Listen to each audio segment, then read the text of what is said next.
안녕하세요. 범죄 유튜브 채널 판관포 정천입니다. 오늘 다뤄볼 주제는 고문 아티스트 이근한 경감에 대해 알아보겠습니다. 1938년 경기도 양주군에서 태어나 경동고등학교를 졸업했고 젊은 시절 공군 헌병으로 복무했다. 우리 나이로 33살이던 1970년 순경으로 경찰에 발을 들인 이후 신분을 숨긴 채 줄곧 대공 분야에서 일하면서 1984년에 경감 승진까지 특진으로만 올라갔다. 순경이 14년 만에 경감까지 올라갔으니 고문 기술이 특진의 비결이었던 셈. 당시 경찰 내에서는 이근한이 없으면 대공 수사가 안 된다는 말이 나돌 정도였다. 이처럼 이근한은 공안경찰로 근무하며 재직기간 내내 대공 혐의를 받는 피의자 및 무고한 민주화 운동을 하던 사람들에겐 얼굴 없는 기술자, 장의사, 박중령 혹은 불곰이라 불리며 아주 유명한 고문경찰이었다. 그 시절에는 적법한 체포 절차 따위는 다 무시되던 시절로 누군가의 허위 고발이나 가족 중에 북으로 월북한 사람이 있거나 노동민주운동에 참여만 했다 해도 바로 체포되어 남영동 대공분실, 홍제동 대공분실 등 경찰청 보안국에서 비밀리에 만들어 놓은 고문이 가능한 수사실을 만들어 모두 끌고 갔다. 그리고 여기 끌려간 사람들은 당사자가 죄를 자백하거나 인정할 때까지 각종 고문을 자행해 심신이 반신불수가 되거나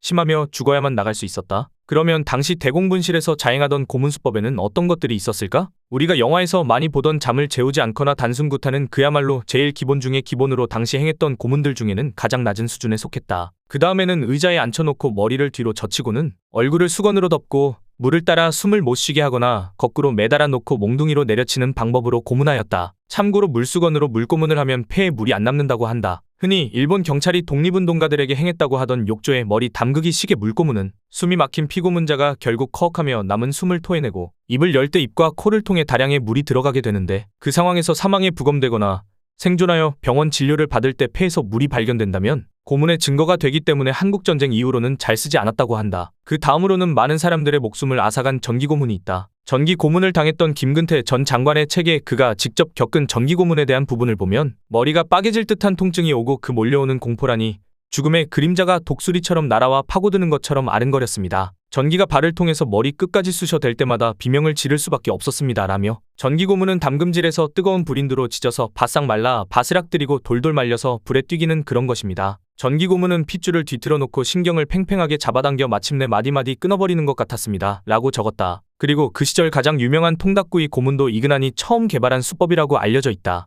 또한 성고문까지 아무렇지 않게 행해지던 시절 남성 피의자를 가장 괴롭혔던 고문은 바로 볼펜심을 요도에 삽입하는 볼펜심 고문이었다. 여성 피의자에게는 성희롱은 기본이고 움직이지 못하게 결박한 후 성폭력을 일삼기도 했다. 또한 대공분실에 끌려간 이상 밥 먹을 땐 걔도 안 건드린다는 우리 사회의 암묵적인 룰조차 무시되어 식사 시간에도 고문은 끊이지 않았다. 남산에 가서 코롱탕을 먹고 온다라는 말은 괜히 생겨난 말이 아니다. 코로 먹는 설렁탕을 의미하는 코롱탕. 이뿐만 아니라 라면 국물, 짬뽕 국물 등을 코로 집어넣어 극강의 고통을 주며 강제 자백을 받아냈다. 이렇게 인권을 탄압하며 이어지던 만행들은 군사정권의 몰락 및 문민정부가 들어서며 점차 사라지게 되었지만 이근한과 같은 고문 기술자들은 경찰, 검찰, 안기부, 군수사기관, 교정기관 등지에 셀 수 없이 많았고 특히 대공 방첩기관 소속 수사관의 경우 이름 등 신원조차 알 수 없는 경우도 많았으며 이름 대신 상무, 부장 등의 직책명으로만 지칭되기도 했다. 그래서 뒤늦게나마 이들을 고발하고 싶어도 가해자를 특정하지 못해 성명불상에 잘하고 고발하며 몽타주를 그려 수배전단에 올리는 게 끝이었다. 그렇다면 이근한은 어떻게 체포되었을까? 이미 1986년 1월 당시 고문 피해자 김근태는 이근한과 김수현 경감, 백남은 경정 등 고문 수사관들을 고소했으나 김근태도 당시엔 이근한의 이름조차 몰라 성명불상에 전기고문 기술자라 써야 했다. 이마저도 1987년 1월 6일에 무혐의 처리되었다. 하지만 대한민국 근현대사의 한 역사를 담당한 1987년 6월 항쟁과 6.29 선언은 이근한의 인생도 바꾸게 만들었다. 1987년 12월 10일 고문 피해자 김성학이 재정신청을 처음으로 냈고 1988년 12월 15일에 고문 피해자 김근태 전 민청년 의장이 재정신청을 냈다. 같은 해 12월 19일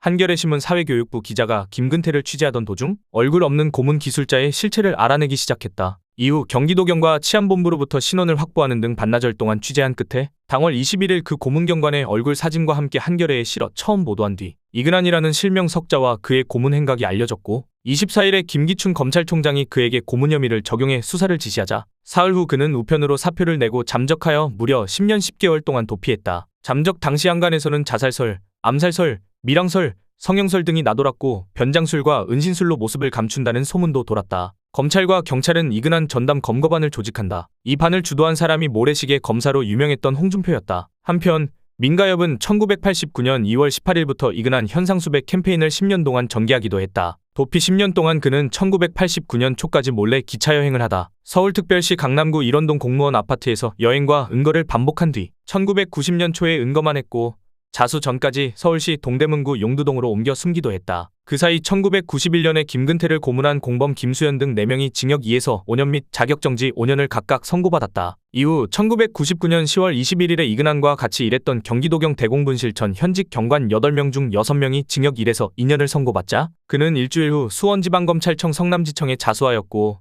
이로써 그의 도피 행각도 막을 내리게 되었다. 2000년 대법원에서 징역 7년형을 확정받았는데 기존에 확인된 다른 혐의는 공소시효가 만료되었기에 한 사건만 처벌받은 것이다. 그 뒤 여주교도소에서 복역하다가 2006년 11월 7일 만기 출소하였다. 출소 당시 그는 사회에 무리를 일으켜 죄송하다. 그 시대엔 애국인 줄 알고 했는데 지금 보니 역적이다. 세상 사는 생각하고 싶지 않다라고 출소의 변을 대신했다. 그런데 이후에가 거짓말이라는 것이 얼마 지나지 않아 밝혀졌다. 바로 이근한이 목회자의 삶을 살기로 하고 대한예수장로교에서 목사 안수를 받아 정식 목사가 되어 새로운 삶을 사는 듯 하였으나 대표적인 고문 피해자인 김근태 의장의 회고에 따르면 어느 날 출소한 이근한과 마주쳤는데 이근한이 울면서 용서를 빌었다고 한다. 그런데 이근한의 우는 모습에서 너무나 가식이 느껴져 용서해주지 못했는데 그 일이 마음에 계속 걸린다는 것. 그런데 그 이후에 이근한은 설교 중에 자신이 김 의장을 고문했던 이야기를 꺼내며 건전지 하나 들이대면서 겁을 줬더니 빌빌거리더라고 비웃으며 본색을 드러냈다. 과거의 피해자들에게 용서를 구하기는커녕 오히려 고문받던 모습을 비하하고 놀리다니 목사이기 이전에 인간으로서의 자격조차 없다고 할 수 있다. 그리고 진정한 기독교인이라면 예수가 마지막에 얼마나 처절하게 고문당했는지 알았을 텐데 그는 고문에 대해 일말의 죄의식조차 없었다. 그리고 과거의 잘못은 자신을 이 길로 인도하겠다는 하나님의 뜻이라고 자신이 잘못했다는 내용을 하나님을 방패삼아 언급하고 다니며 2010년에는 일요서울 인터뷰를 통해 고문은 예술이다라는 망언을 하기까지 이르렀다. 반성이라고는 모르는 이 할아버지는 2011년 12월 30일 김근태 전 장관의 사망 이후 다시 주목을 받았다. 이때 이근한 및 보수적인 여론에선 다시금 김근태 본인은 이근한을 용서했었다고 주장하며 실드쳤지만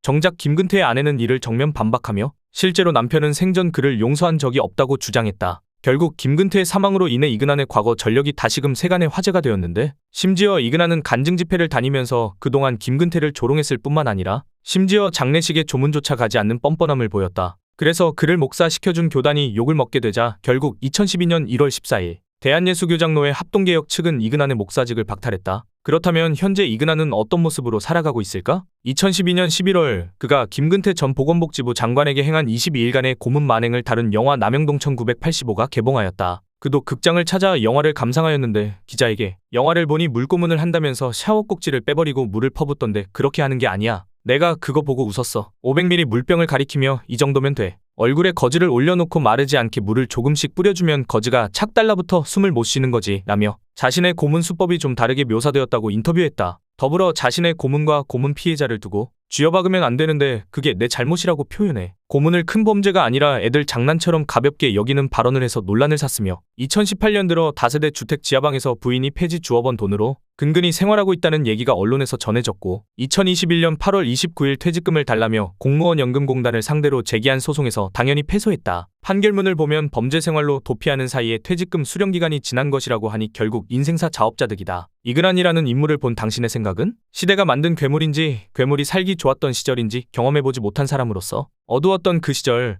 우리 부모님의 세대의 삶이 조금은 더 알아보고 싶은 생각이다. 댓글로 여러분의 생각을 적어주세요. 감사합니다.